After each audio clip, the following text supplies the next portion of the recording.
exclusivo. Você assiste agora a uma entrevista que eu e Tainá Falcão fizemos com o diretor-geral da Polícia Federal, Andrei Rodrigues. Entre outros pontos, ele diz que as provas obtidas no exterior pela Polícia Federal em um convênio com o FBI trouxeram elementos que confirmam a delação de Mauro Cid. Fala também que durante a gestão de Jair Bolsonaro houve interferências na Polícia Federal, que Luiz Inácio Lula da Silva ainda recebe ameaças de morte, mas que o Hezbollah estava, sim, interessado em criar uma célula terrorista no Brasil. A gente vai conversar sobre vários assuntos, mas eu queria abrir a nossa entrevista aqui, diretor, olhando um pouco para o papel da Polícia Federal nesse governo Lula.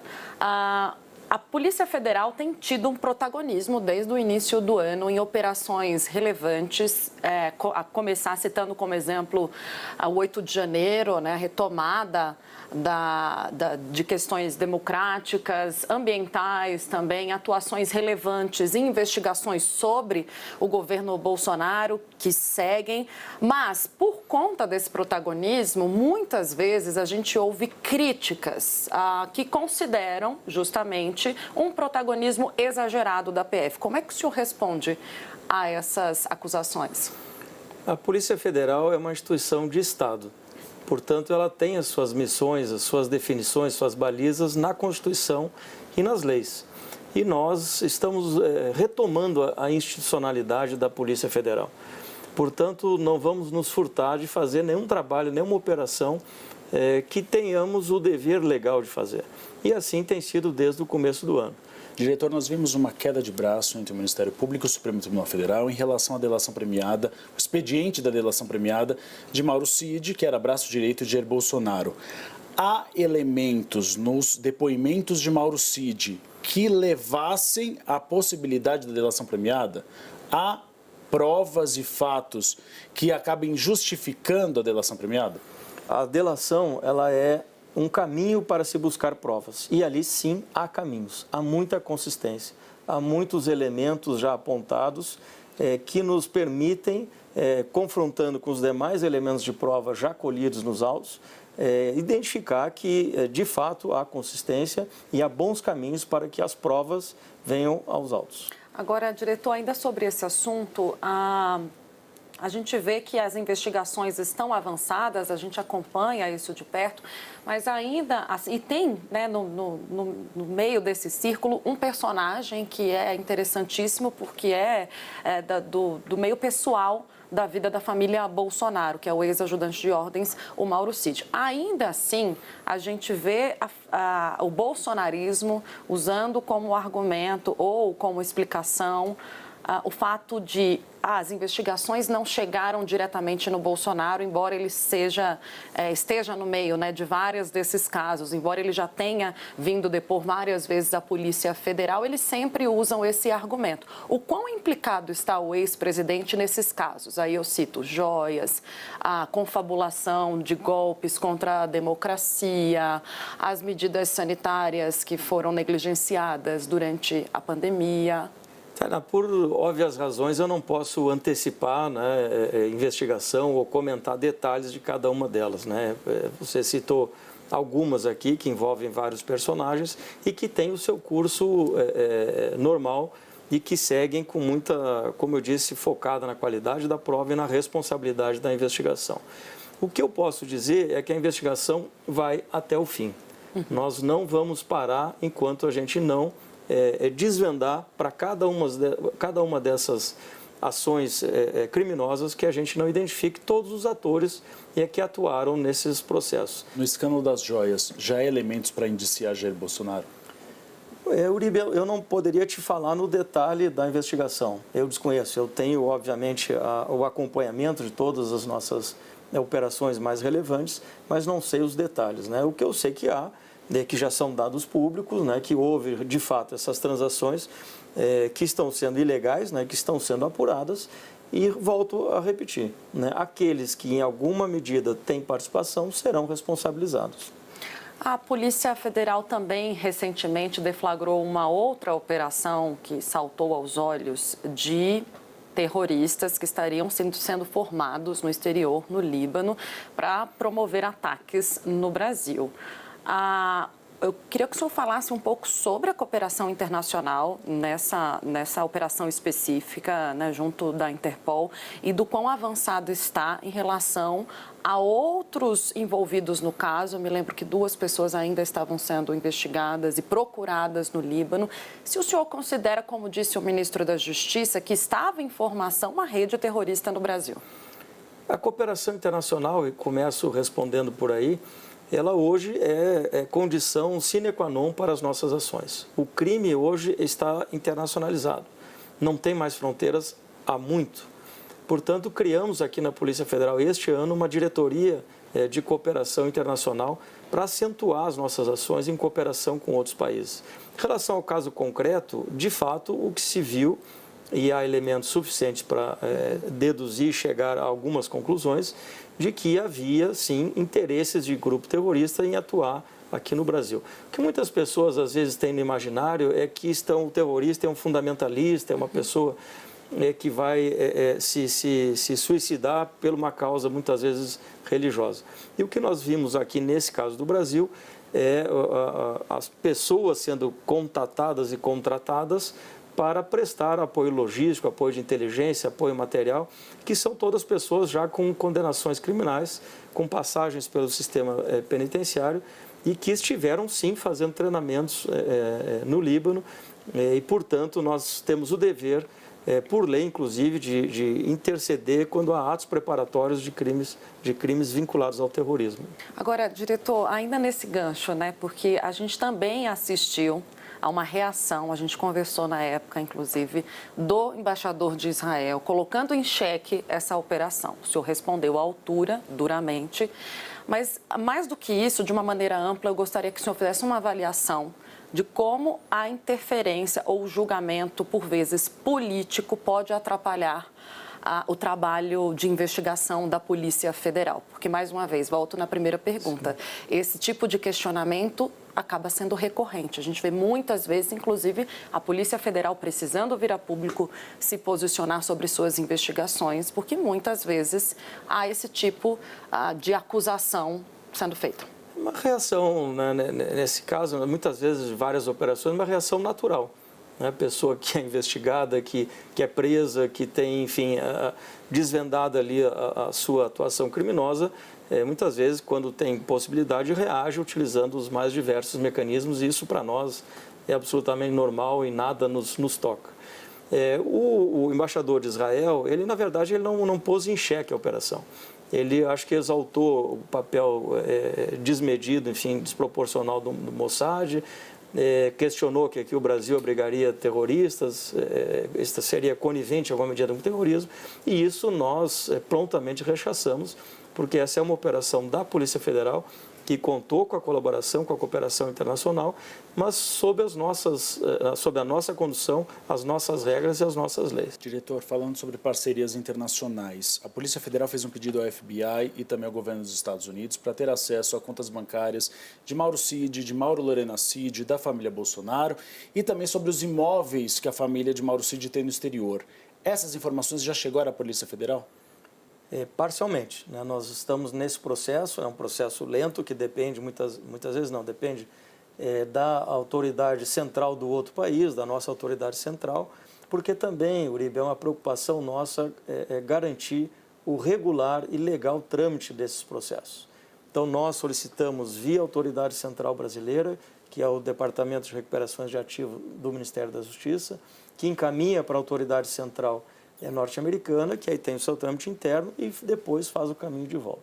Então, sim, nós cumprimos esse trâmite e já começamos a receber as primeiras documentações, as primeiras informações que vão, na esteira do que falávamos antes, vão corroborando os depoimentos, a própria colaboração premiada que foram feitas, e isso robustece as nossas provas. Essas informações já corroboram alguns dados trazidos por Mauro Cid? Sim. São essas informações que chegaram, são as contas bancárias?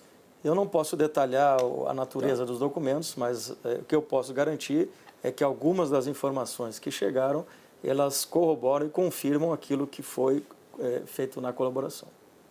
Agora, diretor, vamos falar um pouco de Flávio Dino também. Eu queria que o senhor observasse esse outro personagem também muito interessante, que está no foco do governo desde o primeiro dia e agora cada vez mais, com críticas de aliados, né, de governo e de oposição. E no meio dessas críticas ressurge a ideia de repartir o Ministério da Justiça. O senhor é favorável ou contrário à criação de um Ministério da Segurança Pública? Eu sou favorável a um ministério forte, um ministério que tenha, como temos hoje, o ministro da capacidade de trabalho, a capacidade intelectual, da integridade que tem o ministro Flávio Dino e que nos dá essa autonomia para fazer as investigações.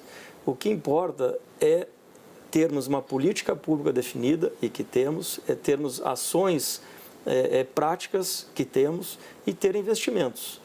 Se isso será feito com 2 ministérios, eu particularmente entendo mais producente um único ministério, porque nós participamos do sistema de justiça criminal como um todo, com envolvimento com o Ministério Público, com o Poder Judiciário, com as polícias e, portanto, entendo que o Ministério fortalecido, com maior capacidade de investimento, com políticas públicas claras, ele vai poder entregar mais e fazer mais dentro desse arcabouço jurídico que temos, que é importante lembrar que a nossa Constituição estabelece o Pacto Federativo e as responsabilidades de cada ente federativo e, portanto, também as nossas responsabilidades no âmbito do governo federal. Essas críticas são infundadas contra o ministro da Justiça? Eu vejo críticas absurdas, né, por vezes, que são feitas. Vejo outras críticas que muitas vezes são divergências de metodologia de trabalho, portanto é preciso separar. Nós que estamos em cargos, né, de direção temos que estar receptivos às críticas.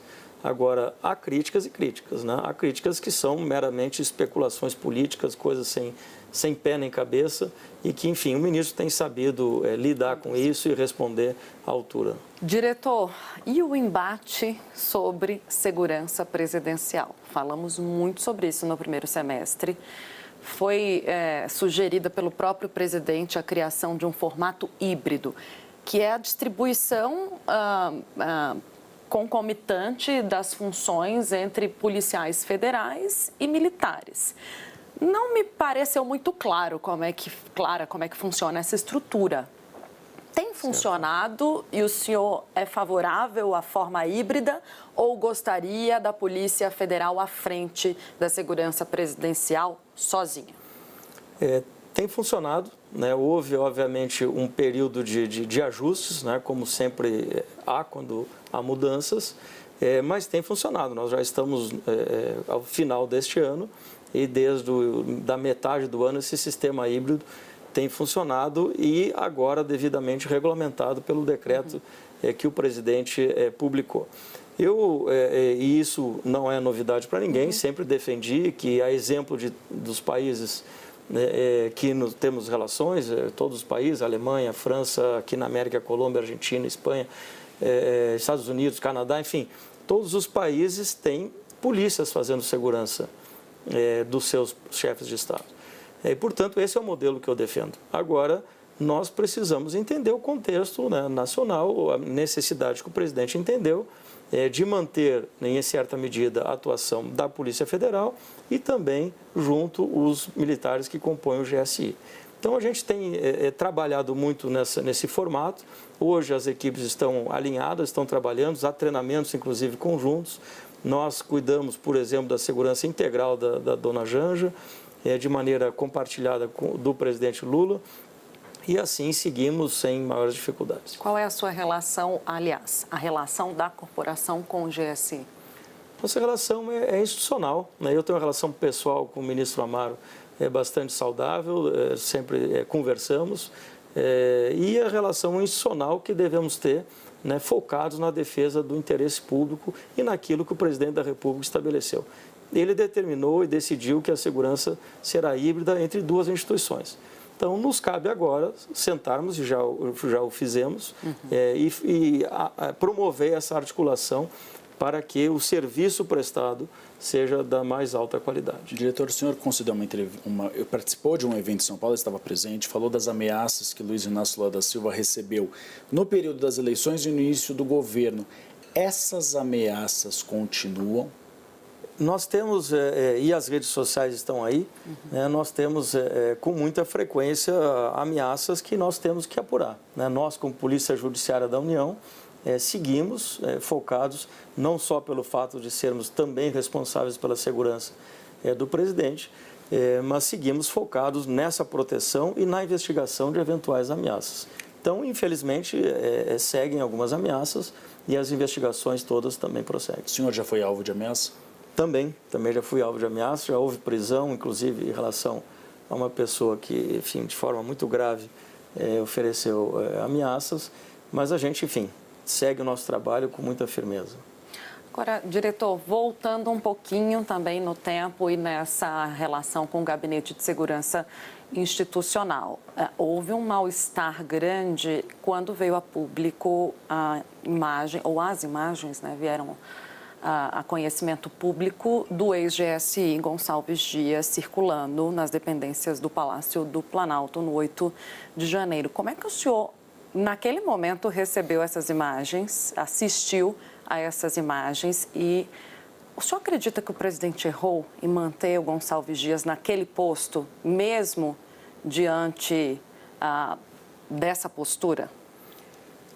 Eu recebi, acho que como todos os brasileiros recebemos, né, de alguma maneira espantados, né, primeiro com a barbárie que houve, né, e depois, enfim, das dificuldades de reação daqueles que deveriam fazer a segurança, e falo aqui de Polícia Militar, GSI, que estavam ali para promover a segurança e não o fizeram. Nós todos tomamos conhecimento daquelas imagens, que nós recebemos vários terabytes de imagens.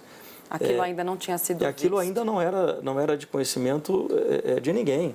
Então, nós mesmos da Polícia Federal estávamos trabalhando com essas imagens, mas ainda sem identificar aquelas imagens específicas. Então, o que eu vejo que não houve demora, houve uma reação imediata a entendimento do presidente pela substituição e a mudança, enfim, das políticas ali de segurança dos palácios. Diretor, a gente já pode se encaminhar, né, para o final da entrevista, e eu gostaria que o senhor fizesse uma avaliação sobre essa chegada na Polícia Federal, porque o senhor, na sua primeira fala, trouxe aqui alguns elementos que indicam algum desconforto na forma como a Polícia Federal, na antiga gestão, estava sendo conduzida. Por quê? A que o senhor se refere, exatamente, e como é que o senhor encontrou a corporação quando chegou? Eu me refiro especialmente à instabilidade e à interferência política na nossa instituição. No governo Bolsonaro? Na gestão anterior, no último governo. Porque nós tivemos 4 diretores gerais, 5 se considerarmos um que não conseguiu assumir por decisão judicial. E nenhuma empresa, nenhuma instituição se sustenta e pode ser produtiva com tamanha alternância, porque isso implica mudança de diretores, de superintendentes,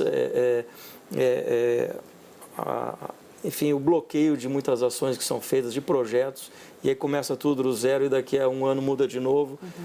Se o investigador está investigando determinada circunstância, ele é removido daquela investigação, ele é tirado. Ou seja, a instituição foi muito maltratada. Então, eu recebi a instituição, o meu sentimento é esse, uma instituição que foi maltratada e que precisa resgatar e trazer de novo a sua institucionalidade. Né? São valores muito caros à nossa instituição e que a gente está procurando trazer, né, dando autonomia para todas as equipes, com investimentos, com tudo aquilo que é possível fazer pela valorização dos servidores e o fortalecimento da instituição. Diretor, eu agradeço, eu e o Uribe e a equipe dos bastidores CNN, a sua entrevista. Muito obrigada. Boa sorte no seu trabalho. Obrigado, Tainá. Obrigado, Uribe. Um privilégio estar com vocês. Nós procuramos a assessoria do ex-presidente Jair Bolsonaro sobre essa acusação de interferência política na Polícia Federal durante o governo anterior e ainda aguardamos um retorno.